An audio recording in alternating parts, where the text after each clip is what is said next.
Adoleshentët e sotëm nuk janë si ata të gjeneratave të mëparshme, sipas profesionistëve të shëndetit mendor. Psikologja Mirjeta Pestisha, përveç ndryshimeve hormonale që janë të zakonshme në këtë periudhë, thotë se faktorë të tjerë, si ndikimi i teknologjisë dhe dëshira për dominim ndaj të tjerëve, ndihmojnë në shtimin e sjelljeve agresive dhe impulsive tek adoleshentët. Në ditët e sotme po e kemi një adoleshencë pak më sfiduese dhe më shumë të vështirë, po flas nga fakti që prindrit po e kanë të vështirë për me menaxhu pjesën e adoleshencës, mirë po edhe vetë adoleshentët po e kanë të vështirë që me menaxhu veten e tyre. Gjithmonë adoleshenca është mbartë me këto hormonet e ndryshme të cilat fillojnë dhe ndryshojnë tek adoleshenca, me impulsivitetin e tyre, me agresivitetin e tyre më të theksuar. Mirë po në ditët e sotme kemi edhe shumë faktorë ambiental për e temi, të cilët po i nxit edhe më shumë që adoleshentët të bëjnë veprime pa menduar ose veprime nën afekt apo veprime të cilat po imitohen nga të tjerët.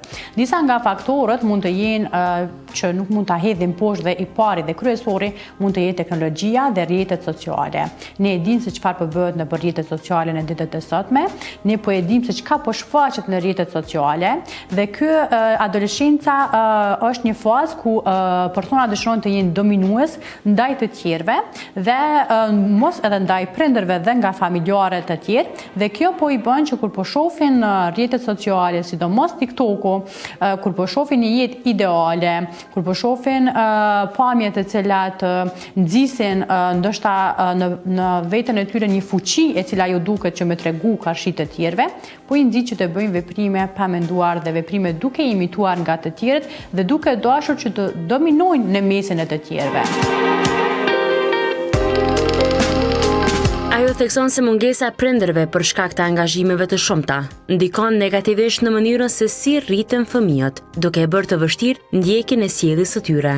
Një faktor tjetër i rëndësishëm të cilën nuk mund ta hedhim poshtë është edhe po e them ndoshta edukata dhe disiplinimi të cilën prindërit po e përdorin në ditët e sotme, sepse ne e dimë që jemi të ngarkuar të dy prindërit me punë për një tarme më të mirë dhe për një mbijetesë, po e them ndoshta në ditët e sotme. Dhe kjo po është njëri nga faktorët ku fëmijët thjesht rriten pa të dy prindërit prezent. Dhe kjo po i bën që prindërit të mos me mujt me qenë kontrollues ndaj veprimeve dhe ndaj disa gjanave të cilet fëmijët po i çojnë deri tek jo kontrolli nga të tjerët dhe nga impulsiviteti i tyre që me marrë vendime kur ata dojnë në mënyrën që ata dojnë. Dhe po e tham që ndoshta edhe jeta dinamike e cila sot është dhe të gjitha këto kur po grumbullohen, natyrisht që adoleshentët po bojnë veprime siç janë tek dhunimet, rrajet mos i flasim, gjithashtu edhe tek vrasjet që i kemi pa edhe në ditët e fundit. Psikologja shton se, ndonë se sot fëmijët kanë më shumë vëmendje nga prindërit, kjo shpesh shoqërohet me liri të tepruar, që mund të rezultojë në mungesë autoriteti brenda familjes. Në gjeneratat e mëhershme, fëmijët nuk kanë pas vëmendje sa kanë sot. Mirë po, fëmijët kanë qenë brenda familjes. Nëse vajzat, kanë qenë në shtëpi, ato kanë qenë të përfshime me punët e shtëpisë, sepse shumë të vogla i kanë angazhu me punët e shtëpisë dhe ato janë pavarësu dhe i kanë ndihmu qysh të vogla nanës për punët e shtëpisë. Gjithashtu edhe djemt, domethënë që kontrolli karshi fëmijëve ka qenë më i lartë. Autoriteti i prindëve ka qenë më i lartë se në ditët e sotme. Ndërsa në ditët e sotme kemi faktorë të tjerë, të cilët prindërit mund të jenë aty, mirë po është krejt esenca se a janë të vëmendshëm karshi fëmijëve, karshi veprimeve të fëmijëve, sa janë kontrollues në rrjetet sociale, sepse në kohët më të hershme nuk ka pas rrjete sociale. Domethënë adoleshentët nuk kanë pa kësi lloj gjëra të cilët adoleshentët në ditët e sotme po i shohin. Ndoshta mendoj që edhe liria e tepërt karshi adoleshentëve, qysh kur fëmijët janë të vegjël, ndërsa kur po vije pjesa e adoleshencës, prindërit nuk po munden që me menaxhu këtë pjesën e sjelljeve të fëmijët. Ajo thekson rëndësinë e krijimit të një raporti të shëndetshëm mes fëmijës dhe prindit, ku ruhet autoriteti prindëror. Një marrëdhënie e mirë në adoleshencë fillon një marrëdhënie e mirë kur fëmiu është i vogël. Është shumë e vështirë, kum cik edhe më herët, që të ndërtosh një marrëdhënie të mirë në adoleshencë nëse bazat e saj nuk janë formuar që kur fëmiu ka qenë i vogël. Nëse janë prindë të cilët janë shumë mbikëqyrës, janë prindë të cilët gjithmonë i ndeshkojnë fëmijët, të cilët i përcjellin fëmijët, mundohen të tregojnë gjithë secilin veprim duke i kritikuar, duke ndoshta përdorur dhunë psikologjike apo dhunë fizike, vjen një moment kur adoleshenti e sheh veten sikur që është i rritur tash dhe gjithë ajo trusnia e cila i është përdorur fëmijët që prej i vogël e zbras në adoleshencë. Unë nuk jam pro që prindët të jenë shok dhe shoqe me fëmijët e tyre, sepse fëmijët duhet të bëjnë diferencën mes shokut, shoqës dhe prindit. Prindi duhet të jetë ai i cili merr vendime për fëmijën. Duhet të jetë ai i cili thjesht ka për detyrë që ta mbikëqyr jetën e fëmijës deri në 18 vjeç. Ndërsa shoku dhe shoqja nuk e ka këto detyrime. Dhe në këtë mes unë e di që shumë shpesh thonë prindrit tash e kam si shok ose e kam si shoqe. Jo, nuk jam favorite e një raportit shok-shoqe karshi fëmijëve. Fëmiu duhet të di që prindi është ai i cili ka autoritet brenda familjes.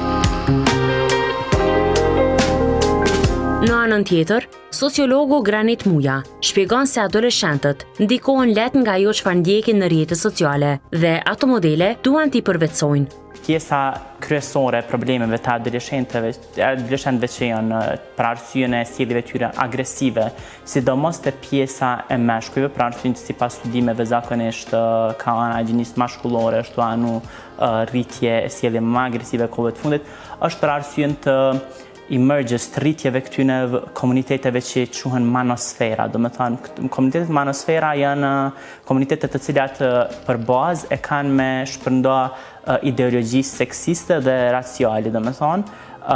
Ato janë edhe një focal point e këtij seriali të ri që është Netflix Adolescence.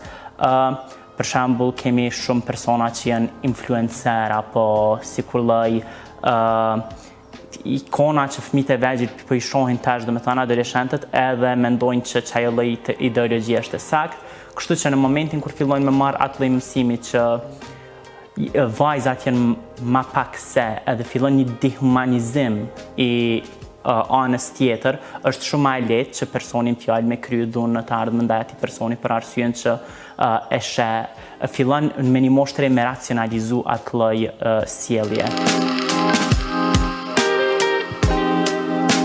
Sipas tij, pas pandemisë është rritur numri i rasteve me probleme të shëndetit mendor në Kosovë, si dhe përdorimi i substancave narkotike nga të rinjt. Në Kosovë kemi pa një rritje të madhe ka ana e problemeve psikologjike. Do të thotë the survey që bëjnë për mental health në shtetin tonë është një rritje prej 25% deri në 40% në probleme psikologjike si depresioni, ankthi apo mendime për vetëlëndim. Pastaj ne kemi probleme tjera që janë rritje po ashtu edhe si përdorimi i substancave, për shembull sipas hulumtimeve që të fundit që janë bërë, 36% e adoleshentëve në Kosovë pinë cigare çdo ditë. Do të thotë është substanca e parë. Pastaj 12.7% përdorin alkool me raste. Edhe pastaj e kemi edhe një pjesë tjetër ku rreth 1.7% kanë provuar droga të ndryshme. Këtu nuk po flasim vetëm për marijuanë, që është një numër pak më i madh nga ana e përdorimit, po flasim edhe për droga tjera që janë domethënë si